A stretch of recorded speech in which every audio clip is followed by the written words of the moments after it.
Hi there, Steve Kaufman here, the Linguist on Language blog. Today I'm going to talk about reading. So it's not directly related to language learning, but it is in a way because reading is one of the best ways to learn languages, including your own. And I posted on my blog that, in fact, I quoted an article in the New York Times where they had described a teacher in New York who was, or somewhere in the States, who had decided to let her pupils, decide what they wanted to read rather than giving them, a list of books that they had to read. And I said this was a great idea, and we've had a lively controversy on the subject. A number of people have come to say, what's school for if you can't, dictate to the kids what they should read? We have to maintain a tradition of a common culture. So many of the classics are such wonderful books, and so forth and so on. And, I'm not sure what I'm going to say here today. I just wanted to get on and ramble on the subject, but most of the good books that I have read, most of the interesting books I have read since I left school. In fact, I can't really remember what we did at school. I know we did Shakespeare, and we didn't understand much of it. I know that they did a lot of poetry, and the reason for that is that it's easy to do poetry. The teacher gets up in the classroom, she opens a page, there's a whole poem. So you can do that in the classroom. We had some books to read. I can't remember. I think we had to do the 39 Steps or something. We had 1984. We had, what else did we have? We did the Odyssey and the Iliad at one point. I can't remember very much. But I know that I like to read. And when I was a kid, I liked to read books on American history. I don't know why. I mean, I was Canadian, but I loved all the books from the frontier and Canadian history but they didn't have so many. They had some guy in the mounted police who did whatever he did, but I loved reading about American history. I loved reading about baseball. I loved reading about hockey. And as I got older, I got interested in different things. And I think as I reached high school, if I remember correctly, because we had so many things that we had to read, I didn't read for pleasure anymore. When I was younger, I read more for pleasure. And then since leaving school, I have done more reading for pleasure. I don't understand the people who say we must get the kids to read certain classics. What are they afraid of? That once the kids leave school, if you don't force them to read these books, when you have them captive, then people will never read these books. Then maybe the books aren't that useful or interesting if they aren't powerful enough on their own. The reality is, the big problem we have is that 40% of the population in North America doesn't read very well at all. And the people who read, they sort of divide the readers up into 5 categories: top 20%, second, third, fourth, and fifth. The top 20% readers, in terms of the reading skills, they get all the best jobs. They earn more money, they're more successful. They do more reading, so they're also learning more things all the time.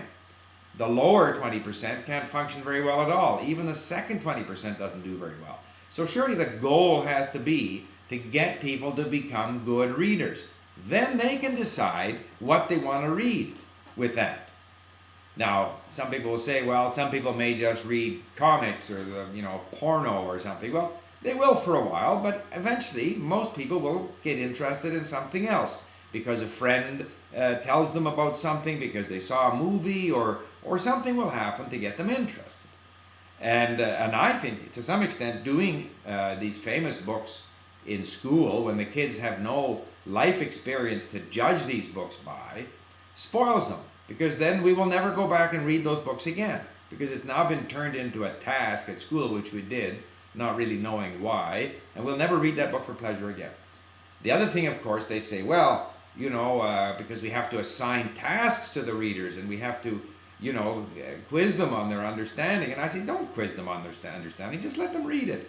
Now, so what does the classroom do? Well, a classroom should be an opportunity for people to express themselves.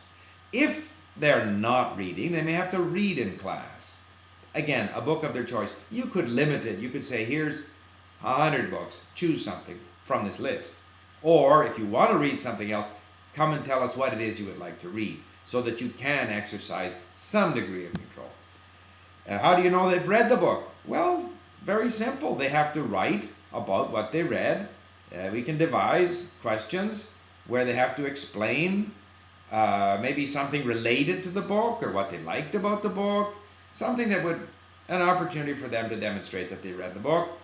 And I think we should also have them explain the book in class. Now, if everybody read a different book, that could be quite interesting for everyone to get up and give a brief summary, synopsis, and critique of a book that they read, rather than everyone having to read the same book. And, you know, one of the people on my blog was saying, you know, if people would read these wonderful books, you know, if they read the Diary of Anne Frank, they'll never be an anti-Semite.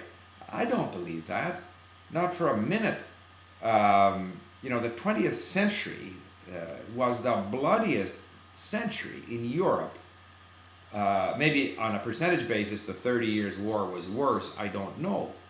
But many of the people who committed millions of people to slaughter in the First World War, who couldn't figure out how to avoid senseless slaughter, they all read the classics of the time. I am sure that the people who were behind the fascists in Italy and the Nazis in Germany and all of their followers and in the Russia and so forth, I mean, Stalin was a great poet. He loved poetry. He read. They all read the classics. Reading the classics doesn't make you a better person. I'm not sure that reading makes you a better person, but there is no moral requirement in my mind for people to read this or that book. And it carries on beyond just literature. It carries on into history. And now, I mean, we know that in different countries, you know, historians, they want to constantly rewrite history, like this, what's happening in Russia right now. They want to say that Stalin was really quite a good guy. The fact that he, you know, massacred millions of peasants and killed his people he didn't like, or for whatever frivolous reason, and deported whole nations, half of whom died on the way. I mean, the guy's a terrible guy. But he was very wise in terms of his strategy, you know, in signing the agreement with Nazi Germany, where they were their main suppliers of product, whatever, and so forth. So they're rewriting it all. Well, and I'm sure that our histories are biased. I mean, if you you know, read the history books in Canada and the U.S., you think the whole war was fought on the Western Front. Not that there's, you know, we are aware that there was this other stuff happening, where, in fact, most of the people were fighting, but it's not stressed. So, you know, rather than, of course, in Japan, there are some very active rewriters of history, and there are in China, and, you know, here in Canada as well. I mean, people have agendas. And so the important thing is to encourage kids, students, to look at a variety of different sources, and then to come to class and talk about what they've read, and let them have a discussion with somebody who read something else. You shouldn't have one history book. This is the history book. And so it goes throughout the humanities. The emphasis should be on encouraging people to explore, and the main objective in the school system is for people to develop the basic skills. If 40% of the people are functionally illiterate, that's a bigger problem than whether many of them read To Kill a Mockingbird or whatever it was that was considered a classic. Doesn't matter. If they're a good reader, they'll read lots of good stuff, but make sure they become a good reader. And the best way to make them a good reader is to let them choose things that are of interest to them. And I should add, like, I'm always suspicious of all these intellectuals, and I mean, yeah, whatever, Jean-Jacques Rousseau, doesn't matter. This fellow in Russia who's got this theory that the United States is going to have a civil war within the next few months, he's a scientist, he calls himself, a scientist of history. What's a scientist of history? He's got his axe to grind, somebody else grinds another axe. The best thing we can do is to let people search for information and form their own ideas, and to be able to do that, they've got to be able to read. So let's make sure that they can all read. Thank you.